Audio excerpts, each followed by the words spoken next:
RCN. Le son de la différence. RCN présente Parcours d'entrepreneur avec Alexis Armand Dehaas. Bienvenue dans Parcours d'entrepreneur avec Alexis. Alexis, accompagnateur des créateurs et repreneurs d'entreprises dans le Grand Est. Aujourd'hui, nous accueillons Christophe Pierrat. Vous avez créé la société Aeras Conseil en 2020. 2020 tout court. Bonjour. 2020, Armand. voilà, Oui. 2020. Votre société est spécialisée dans le conseil en ingénierie de l'air. Est-ce que vous pouvez nous en dire davantage ? Oui, en fait, moi j'accompagne les industriels, principalement sur la thématique de la santé au travail et de l'environnement. C'est-à-dire que quand on a des fumées dans une entreprise, il faut extraire ça pour soulager les voies aériennes des opérateurs. Et du coup, il faut capter ces fumées-là.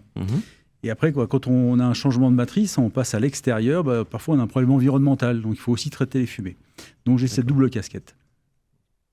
Et vous intervenez sur la Lorraine, le Grand Est. Alors, c'était un vœu pieux d'intervenir sur la Lorraine, mais on va me chercher depuis Nîmes, depuis Limoges, depuis Nantes. Donc, je suis un peu France Trotteur, oui. Oui, oui. Et vous êtes fait connaître comment ? C'est les clients qui parlent à d'autres entrepreneurs. C'est le bouche à oreille qui fonctionne, le site internet aussi, qui est pourvoyeur de belles opportunités. Et puis après, les clients que je revois régulièrement, oui.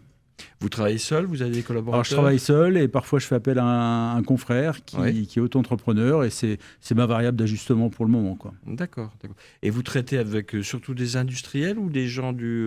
Alors, c'est principalement des industriels. J'avais dans l'idée de toucher aussi le public sur des problèmes sanitaires dans le logement, mais ça reste trop cher par rapport aux tarifs que l'on fait. Okay. Donc, c'est principalement de l'industrie, oui. Et donc, c'est vraiment du conseil. Vous n'intervenez pas sur les structures, les installations. Alors, je vais faire de la mesure, parce que moi, c'est mon passé. Je suis mesureur au départ, en contrôle réglementaire. Et du coup, j'associe les vieilles méthodes. Et puis, j'étais formé avant les 35 heures. Ah oui. Donc, quand j'ai dit ça, j'ai un peu tout dit. Et du coup, oui, je ressors les vieilles méthodes de mon grimoire. Oui. D'accord, ok. Alors, vous parlez justement de votre parcours professionnel, de ce que vous avez fait un peu allusion à votre parcours professionnel antérieur. Qu'est-ce qui fait qu'à un moment donné, vous avez basculé vers la création d'entreprise ? C'était quoi le ressort, le déclencheur ? C'était en 2005. Je revenais du CEA à Val-Duc et je me suis dit, tiens, si je montais mon entreprise. Ah oui. Bon, il a fallu un peu de temps, arranger plusieurs sphères. J'ai la sphère travail. J'ai repris mes études à 40 ans. Et puis, il y a la sphère familiale qui a... Bon, j'étais prêt, je pense. Donc, j'ai pas vu la notion de courage, puisque j'étais prêt, c'était remue-ménage, mais voilà, j'ai pas vu le courage et ça s'est bien passé. Et changement encore de dizaine à 50 ans, voilà, ma compagne m'a dit, mais là, tu as ta petite entreprise, quoi. Et comme le germe était là, il a été arrosé, il a poussé. Voilà, vous avez été piqué.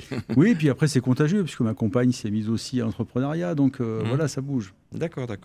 Et en parcours initial, vous aviez quoi ? Vous étiez vraiment du bâtiment, du secteur de... Non. Au départ, moi, j'ai un bac de laborantin. J'étais à Varocco, à Tomblaine. Donc, la chimie, un peu la bidouille. Voilà, j'étais déjà un peu bricoleur dans l'âme. Et puis, ça a continué comme ça. Je suis rentré dans une structure où il y avait un peu de recherche encore à l'époque. Et voilà, ça s'est développé au fil de l'eau.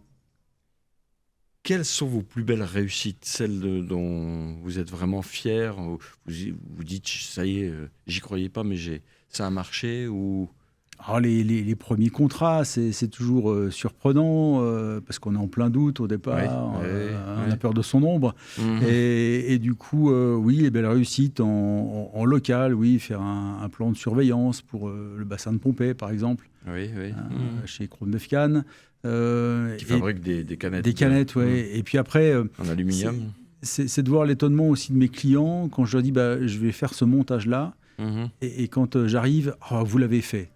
Oui, si je m'engage, c'est pour ça, quoi. Donc, oui. et quelques frayeurs quand même en tant que créateur d'entreprise ou finalement c'est les réussites prennent le dessus et... Ah non, de toute façon, à chaque année, on remet le bilan en place. Donc voilà, donc on remet les compteurs à zéro. Oui, oui. Toujours un peu tremblant quand je vais voir mon comptable annuellement, quelque part. C'est un peu trésorerie, la trésorerie, le professeur. On va regarder ça. Oui, des fois des doutes. Là, je viens de faire l'acquisition de mon premier véhicule professionnel. Donc c'est un engagement. Voilà, il y a une petite remise en question. Est-ce que j'investis ou pas sur tel ou tel matériel? Mais bon, pour l'instant, tout va bien, quoi. Oui, ce qui fait que vous vous projetez effectivement bien dans l'avenir. Oui, voilà, oui, vous parlez d'investissement, donc on est bien sur l'avenir. Quels sont les conseils que vous donneriez à des candidats à la création d'entreprise? Alors, on va laisser peut-être un peu la reprise d'entreprise de côté, parce que bon, finalement, c'est un peu particulier, mais des personnes qui seraient intéressées par la création, vous leur diriez quoi?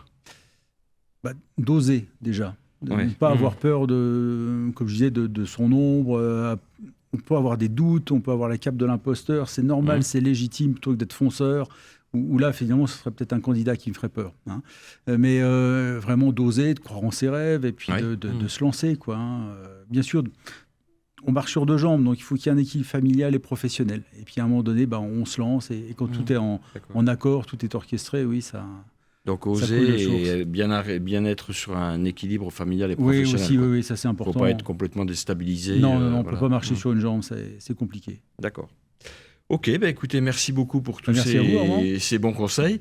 Et merci Christophe et bon vent à la société Aeras Conseil, qui est basée donc à Saulx-sur-les-Nancy. Saulx-sur-les-Nancy. Il y a un site internet. Il y a un site internet, voilà. Donc www.aeras-conseil.fr. Voilà, je prends en même temps la plaquette que j'ai sous mes yeux. Voilà. Et puis un numéro de téléphone auquel on peut vous joindre, je le donne, c'est 06 13 09 41 63. C'est ça. Voilà, merci beaucoup. Et puis nous on se retrouve la semaine prochaine pour un nouveau portrait d'entrepreneur avec Alexis. Merci beaucoup. Merci. Au revoir. Au revoir. C'était Parcours d'entrepreneur avec Alexis sur RCN. RCN, www.rcn-radio.org